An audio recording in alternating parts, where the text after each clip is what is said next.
জয় অসম। এই ভিডিঅ'টো বনালো এইটো আমিনুল ইছলাম নেকি এই বিধায়কটোৰ কাৰণে। আমাৰ ল'ৰা ৰজাই কোৱা নিচিনাকে তোৰ ক্ৰেডিবিলিটি নাই বাৰু, তথাপিতো এজন আহোম ল'ৰা হিচাপে দুখামান কথা কওঁ তোক। বদৰুদ্দিনৰ লেংটিত উঠি উঠি বাংলাদেশীৰ দালালি কৰি কৰি তোৰ সীমা চেৰাইছে।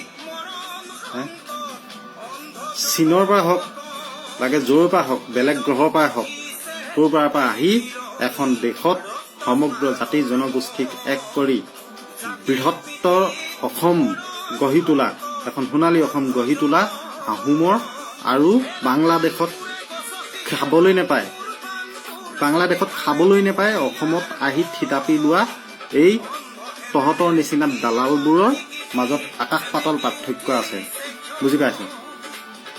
আহোমে যেতিয়া সোণালী অসম গঢ়ি আছিলে, যেতিয়া আহোমে মুগাৰ সাজেৰে অসমৰ জনগণক সোণালী বস্ত্ৰ দিছিলে, তেতিয়া তহঁতৰ গাত চাগে এই লুঙিখনো নাছিলে। এতিয়া তহঁতে ভিখাৰী হৈ ৰাজপাতৰ আশা কৰিবলৈ আহিছ, আহোমক জোকাৰি ল'বলৈ আহিছ। অতি শীঘ্ৰে আহোম জাতিটোক ৰাজহুৱাভাৱে ক্ষমা প্ৰাৰ্থনা কৰ, নহ'লে ভলুকা বাঁহ আছে। হেংদান নাই, হেংদান নলওঁ, ভলুকা বাঁহে যথেষ্ট তহঁতৰ কাৰণে। ইমানেই ক'লো বাৰু। তোৰ গাত ইমান এটা দুখো দিবলৈ নাযাওঁ, কাৰণ বুজি পাইছো তোৰ বেকত কোন আছে, এইটো বুজি পাইছো। তোৰ বেকত যে লুৰি বাৰ্গাৰৰ গোপন মিতিৰালি আছে তহঁতৰ লগত, এইটো ভালকেনে জনা আছে।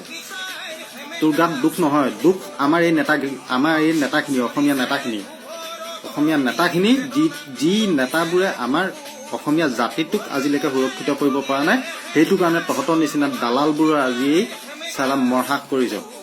এটা আহোম জনগোষ্ঠীক, সৰ্ববৃহৎ জনগোষ্ঠীটোক জোকাৰি ল'বলৈ তই মৰহাস কৰিছ, একমাত্ৰ এই লুৰি বাৰ্গাৰৰ উদগনিত। তহঁতৰ গোপন মিতিৰালি ভালকে জনা আছে। তহঁতি ভৱিষ্যতে গৈ এই ৰাজনীতি পথাৰত কি কৰিব বিচাৰি আছ, এই দুই মিলি এইটো চব বুজা আছে। হিন্দু বাংলাদেশী, মুছলিম বাংলাদেশী চব মিলি পিনি যে তহঁতি ভাষিক জাতীয়তাবাদ গঢ়ি তুলি এই লুই বাৰ্গাৰৰ লগত মিলি তহঁতি অসমীয়া জাতিটোক ধ্বংস কৰি হলেও ৰাজপাত খাবলৈ চেষ্টা কৰিছ। কিন্তু এয়া আহোমে কেতিয়াও হবলৈ নিদিয়ে, এয়া জানি লবি। আমাৰ এই নেতাবোৰৰ গাত দুখ 51ৰ ভিত্তিত যদি খিলঞ্জীয়াৰ কাৰণে ভূমি, চৰকাৰী চাকৰি, বাণিজ্য, শিক্ষা এইখিনি যদি সুৰক্ষিত কৰি দিলেহেঁতেন, সুৰক্ষা আইন এখন যদি প্ৰণয়ন কৰি দিলেহেঁতেন, এইখিনিয়ে মৰহা নকৰিলেহেঁতেন। এই সুৰক্ষা আইনখন পাছ কৰিবলৈ কেইজন বিধায়কৰ প্ৰয়োজন? মাত্ৰ 64 জন বিধায়কৰ প্ৰয়োজন। মই অতীতত কোন নেতাই কি কৰিলে এইবোৰ ক'বলৈ নাযাওঁ, কাৰণ অতীতে নতুন একো এটা বস্তু কৰি দিবই নোৱাৰে, অতীতেই। কিন্তু বৰ্তমান এইখন চৰকাৰেতো পাৰে। কেন্দ্ৰত বিজেপি চৰকাৰ, অসমত বিজেপি চৰকাৰ, বৰ্তমান এইখন চৰকাৰে পাৰে। 4 বছৰ হৈ গ'ল, কিয় কৰা নাই? মণিপুৰে 2018 চনত এই আইন প্ৰণয়ন কৰি নিজৰ খিলঞ্জীয়া জাতিক সৰ্বকালৰ কাৰণে সুৰক্ষিত কৰি ল'লে। আমাৰ অসমীয়া জাতিক কিয় সুৰক্ষিত কৰিব পৰা নাই? জাতি মাটি ভেটিৰ শ্লোগানেৰে এইখন চৰকাৰ শাসনলৈ অহা 4 বছৰ হ'ল। বিজেপিক সমৰ্থন কৰা মই অসমীয়া ৰাইজসকলকো এবাৰ ভাবি চাবলৈ কওঁ, আপোনালোকেও ভাবি চাওক, এইখন চৰকাৰ 4 বছৰে আমাৰ অসমীয়া জাতিটোক সুৰক্ষিত কৰি পাৰ্মানেণ্ট চলিউশ্যন এটা দিয়া নাই কিয়? অসমীয়া জাতিটোৱে সৰ্বকালৰ কাৰণে আন্দোলন কৰি থকাটোৱে বিচাৰে এনেকুৱা নেতাবোৰে, এইবোৰ দালাল ৰূপী নেতা চব। এইবোৰক যদি আপোনালোকে উফৰাই যদি সৎ ব্যক্তিক যদি শাসনভাৰ তুলি নিদিয়ে, কিন্তু অসমীয়া জাতি শেষ হৈ যাব। মই বিজেপি সমৰ্থককো কৈছো আৰু বিজেপিৰ বাহিৰৰ মানুহখিনিকো কৈছো, ভালদৰে ভাবি চাব অসমীয়া জাতীয়তাবাদ কি। এইটো মই শিকাবলৈ যাব লাগে নেকি এই নেতাখিনিক? অসমীয়া জাতীয়তাবাদ কি, প্ৰকৃত জাতীয়তাবাদ কি, এয়া জানিবলৈ হলে, এই জাতীয়তাবাদ কৰিবলৈ হলে কোনো নিৰ্দিষ্ট ৰাজনৈতিক দলেই যে লাগিব এইটো কোনো কথা নাই।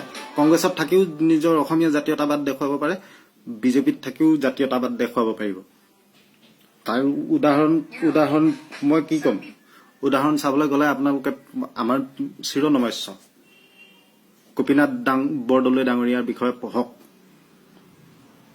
জাতীয় বীৰ, জাতীয় নায়ক উপাধি ললেই নহয়, অসমীয়া জাতীয়তাবাদ কি এয়া ভালকেনে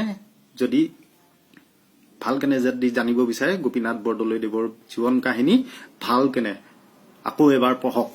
1938 চনত যেতিয়া তেখেত গোপীনাথ বৰদলৈ ডাঙৰীয়া অবিভক্ত অসমৰ প্ৰধানমন্ত্ৰী আছিলে, সমগ্ৰ ভাৰতবৰ্ষৰ জনতাই ভূমিৰ ওপৰত ৰাজহ দিছিলে, কিন্তু গোপীনাথ বৰদলৈ ডাঙৰীয়াই আমাৰ অসমবাসীৰ অসমীয়া জনতাৰ ভূমিৰ ৰাজহৰ পৰা বচাই দিছিলে।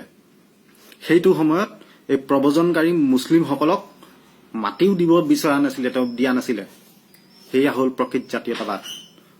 1945 চনত যেতিয়া ব্ৰিটিছে ঘোষণা কৰিলে সংবিধান বনোৱা হ'ব বুলি, ইলেকশ্যনৰ পাছত 1946ত ইলেকশ্যন হ'ল, গোপীনাথ বৰদলৈ ডাঙৰীয়া আকৌ এবাৰ প্ৰধানমন্ত্ৰী হ'ল, অবিভক্ত অসমৰ প্ৰধানমন্ত্ৰী হ'ল। কিন্তু তেতিয়া সংবিধান বনাবৰ কাৰণে যেতিয়া এইখন চিমলা আৰু দিল্লীত যেতিয়া cabinet commission, Indian national Congress আৰু মুছলিম লীগে যেতিয়া আলোচনাত ডিছকাশ্যনত বহিছিল, তেতিয়া গোটেই সমগ্ৰ ভাৰতখনৰ সৰু সৰু সকলো ৰাজ্যকে একগোট কৰি 3টা গ্ৰুপত বনাব বিচাৰিছিলে। অসমক বেংগল গ্ৰুপত ভৰাবলৈ চেষ্টা কৰিছিলে। তেতিয়া গোপীনাথ বৰদলৈ কিন্তু সেই সংবিধান এনেকুৱা গ্ৰুপত নোসোমাও আৰু তেনেকুৱা সংবিধান মানি নলওঁ বুলি কৈছিলে। অসমৰ কাৰণে ছেপাৰেট বেলেগ কেনে সংবিধান তেখেতে বনাম বুলি কৈছিলে। কিন্তু তথাপিতো ইণ্ডিয়ান নেশ্যনেল কংগ্ৰেছে যেতিয়া জোৰ কৰিছিলে যে এক হ'বই লাগিব, তেতিয়া গোপীনাথ বৰদলৈ ঘূৰি আহি অসম প্ৰদেশ কংগ্ৰেছে হজুৰ প্ৰতিবাদ কৰিছিলে, বিশাল বিক্ষোভ কৰিছিলে, বিশাল আন্দোলন কৰিছিলে। তেতিয়া গৈ বাধ্য হৈ পৰিছিলে কংগ্ৰেছ, চেণ্টাৰত থকা কংগ্ৰেছো বাধ্য হৈছিলে আৰু এই কেবিনেট কমিশ্যনো বাধ্য হৈছিলে অসমৰ 10জনীয়া বিশেষজ্ঞ গোটে অসমৰ কাৰণে বেলেগ কেনে সংবিধান বনাবলৈ তেখেতলোকে তেতিয়া সহমত হৈছিলে। সেয়া হ'ল জাতীয়তাবাদ। সেই তেনেকে যদি তেওঁ যদি নুযুঁজিলেহেঁতেন, তেনেকে নুযুঁজা হলে আজিৰ তাৰিখত এই অসমখন বাংলাদেশত থাকিলেহেঁতেন। অসমীয়া জাতীয়তাবাদ দেখুৱাবলৈ বেলেগ আৰু কিবা বেলেগ আদৰ্শৰ প্ৰয়োজন নাই। অসমীয়া হলে অসমীয়া জাতিৰ কি সুৰক্ষা কেনেকে হ'ব এইখিনি চব জনা আছে, বুজা আছে। কৰিলেই হ'ল, কৰিবলৈ ইচ্ছা নাই, বাছ চব ৰাজনীতি গাধীৰ লোভত চব পাহৰিলি। হিন্দু বাংলাদেশীও লাগে, মুছলমান বাংলাদেশীও লাগে তহঁতক।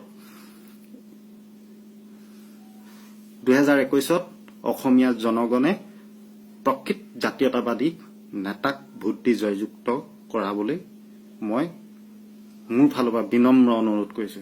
ইমানে ক'লো, ধন্যবাদ। জয় আই অসম।